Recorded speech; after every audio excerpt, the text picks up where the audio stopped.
I had a vision. I was praying, and the Lord showed me a big mountain. And those mountains, He labeled it with many problems, debts, lack, wants. It was a vision. I was praying inside a vision. And the mountain was there. And I was praying for the mountain to go. The mountain was not moving. Now, I saw myself praying and decreeing upon a mountain. You mountain, be moved. Say unto Zerubbabel, it's not by power, it's not by mind, but by my spirit. Say to the mountain, move, move, move. The mountain was not moving. The mountain had many labels on it. Frustration, bitterness, poverty, fear, barrenness, and what have you. So I could see this mountain, and the voice that was speaking to me, the transparent person that I could only hear his voice, was saying, speak to the mountain, keep speaking to the mountain. And while I was speaking to the mountain for long, the mountain was not moving. Then I have to tell him that, listen, this mountain is not moving. Why? I'm speaking the way you say I should speak. He said, okay, as you are speaking, what are you thinking? I said, I'm thinking that how can this big mountain move? Please follow me. How can this big mountain move? Will it move by will a hand come and carry it? Will a wind move it? Or will a tractor push it away? God will always bring you to positions where He's telling you to speak. Meanwhile, your heart will be questioning. Because you will come to the Red Sea. And now when you hear that Red Sea will be divided, you will be asking yourself. God told Moses, move forward in the Red Sea. He has not divided the sea. He's saying, move forward. How will I move forward? Will a bridge form? Or will God carry us like this? Every time we are asking questions and speaking, there will be no answer. Then the visible one told me, he said, the reason why this mountain is not moving is the question you are asking. So he said, now, in your life, there are two things. See, there's the mountain of debt, pain, everything people are crying about. And there is another road here. This road represents what you want. This one represents what you don't want. He said the best way to move mountain is not to tell the mountain to move, it's for you to move your attention. There are two roads. One is the tree of good, another one is the tree of evil. And he said to me, when I say mountain should move, when I say if you have faith as small as a mustard seed, you will say to this mountain, move, and it shall move. If you have faith without doubt, that's what he said. He said, what I'm telling you is that don't look at the mountain, look at the blessing. Remove your attention from the mountain, put your attention on the blessing. It's a change of attention, change of concentration, change of consciousness. Are you hearing me, somebody? That is the meaning. You don't look at the sickness and say, sickness, go. No, you look at healing. Are you hearing me? You don't look at the fear, go. Don't cast out fear. You can't cast out fear. The Bible says perfect love. If you do the loving things, fear will just go on its own. This is the mystery. You are trying to remove what you can't remove. This is the problem of every human being. You are trying to push when there's another way. There's no mountain God cannot move when your sights change, when your consciousness shifts. Because the truth is, in this world we must have tribulation. In this world we must have persecution. Look at a man called Paul and Silas. They were captured and placed in the inner prison of life. That is their mountain. And they were sitting before thieves, sitting before armed robbers, sitting before killers. But these men were innocent. But they did not look at the mountain of the prison. They did not look at the mountain of the thief or the people that they were sitting around. They shifted their consciousness. They shifted their solution. And they started singing and praising God. And the Bible says all the prisoners had it. Even the mountain will hear your praise. The mountain should hear your praise. The trouble should hear your praise. They should hear your thanksgiving. Are you hearing me, somebody?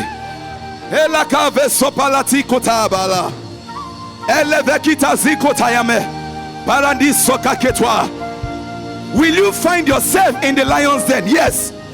Do the lion have teeth? Yes. Are you in the lion's den? Yes. What are you looking at? Are you looking at the lion? Or you are looking up to the sky? Or you are looking up to God? If you look at the lion, they will devour you. But if you look unto God, because I will lift up my eyes to the hill, where cometh my help? My help cometh from the Lord, who made the heaven and the earth. Behold, he that keepeth me will never sleep nor slumber. Somebody say, oh Lord, shift my attention.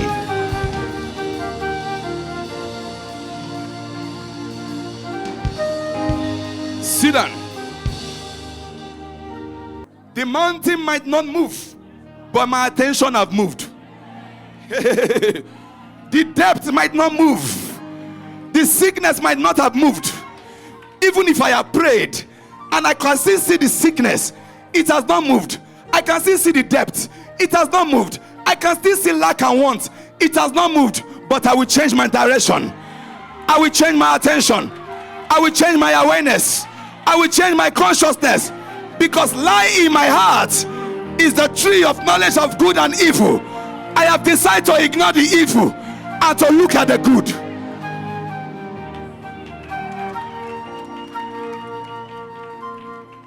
Are you hearing me, somebody?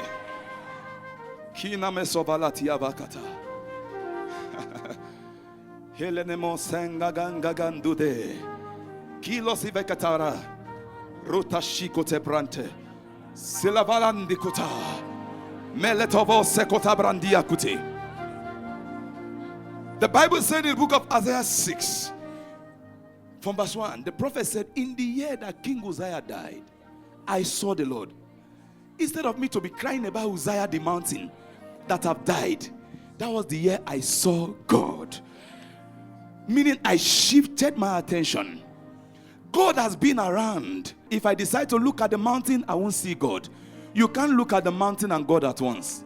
You are either looking at God or the mountain. Bishop David Oyedepo said long time ago, the Lord appeared to him and said, look up, and at the same time look round. He said, can you do it? He said, no. He said, your eyes can only fix on one place. He said, it's either you are looking on men or you are looking up to me. He said, from that day his attention shifted from men and started looking up to God for his resource. Are you hearing me, somebody? You are either looking at the situation or you are looking up to God. You are either looking at the mountain or you are looking at Jesus. Are you hearing me, somebody? You want to return back to Egypt or you are looking at the promised land. You can't look at the two at once. You see, the children of Israel were walking with their leg to the promised land, but they could not see it. They were still seeing Egypt. You can't be looking at Egypt and get to the promised land. Attention must shift. In the year that King Uzziah died, in the year that my finance was not going well, in the same season where it looked as if there was tribulation, there was pain and sickness and persecution and oppression in my life, I removed my eyes from it and I saw God. I saw God. In the year King Uzziah died, I saw God. I saw God. If the two prophets, these are two major prophets, one is Jeremiah, one is Isaiah. In Isaiah 6, we are seeing Isaiah the prophet say, I saw the Lord. Uzziah died, I saw the Lord. In Jeremiah, God asked him, Jeremiah, what did you see? The longevity of a king determines if their hearts seek God. Once they are serving other gods, their days of reigning will be short. If you read the book of Kings, you will see this king did evil in the sight of God. This one, they were just repeating, and the more they were doing evil in the sight of God, the more their year of reigning was short. And I was asking myself, why is God showing us all these kings who go back to idols, go back to idols? He said, the idols I'm talking about now is the idols of those mountains you are paying attention to. There's no more other foreign gods again outside. The foreign gods is the gods you are putting in your heart. And the more you pay attention to these foreign problems, foreign gods, the I am in you becomes weak. The God that lives in you becomes weak. So to my greatest surprise, I saw mountain melt. And the Lord said, Proverbs 4:23, keep your heart with all diligence, for out of it springs the issue of life. God now said, there's this fountain in your heart called the fountain of life. It's in every man's heart. The fountain of what? Life. Fountain of what? Life. He said, that fountain of life, your consciousness is the tunnel the fountain flow into. If your consciousness is in the mountain, the problem, then the fountain of life will begin to strengthen the problem. He said, but once you can shift the consciousness, it's an attitude you cultivate to focus on what God is saying, on where God is showing you, on what God wants you to be. You begin to give life to those things, and this will melt away. Many detestable decisions people have made is because they are paying attention to this. When you pay attention to this, you conform to anything. You don't even know who you are. You don't see yourself as a beneficiary of this inheritance that the Father has for us. What can you see? Then Jeremiah said, I see the branch of an almond tree. God said, yes, I will hasten my word to perform it. I will hasten what you are seeing. Are you hearing me? I will hasten what you are seeing. Are you seeing frustration? Or you are seeing breakthrough? Are you seeing pain? Or you are seeing exploit? Oh my God. I told myself, I will look beyond the periphery. He said, everything will fade away. Everything in this world will fade away. Everything you are seeing will dissolve. I'm telling you. Listen, and the Lord said to me, in that vision, I started looking, this is your desire.